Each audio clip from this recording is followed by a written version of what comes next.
উপদেষ্টা অধ্যাপক ডক্টর মোহাম্মদ ইউনূস বুধবার দুপুরে ঢাকার কচুক্ষেতে ডিজিএফআই এবং উত্তরা ও আগারগাঁওয়ে র্যাবের আয়নাঘর পরিদর্শন করেন তারা।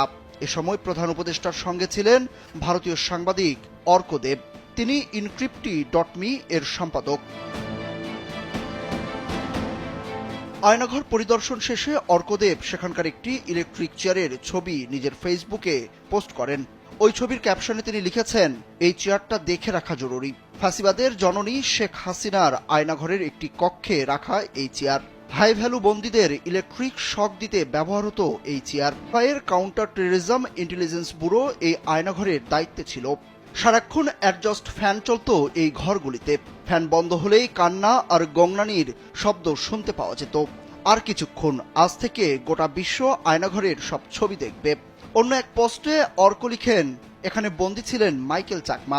তিনি মাইকেল চাকমার বক্তব্য তুলে ধরে বলেন, প্রথম যে দুটো রুম দেখা যাচ্ছে ঠিক এই রুমগুলোর মধ্যে 113 নম্বর সেল, যেটি একেবারে বাথরুমের পাশে, এবং সেলের ভেতর ঢোকার সময় বাম সাইডের কোনায় একটি সিসি ক্যামেরা 24 ঘন্টা চালু থাকে। এই সেলে আমি প্রায় 2 বছর বন্দী ছিলাম। একই লাইনের 117 নম্বর রুমে ছিলাম প্রায় 1.5 বছরের একটু বেশি। নিচের রুমগুলোর মধ্যে 104 নম্বর রুমে ছিলাম 1 বছরের কাছাকাছি। 104-এর পরে 105 নম্বর সেল, এর পরে টয়লেট, বাথরুম ও চুল কাটার সেল। চুল কাটার সেল নম্বর 106।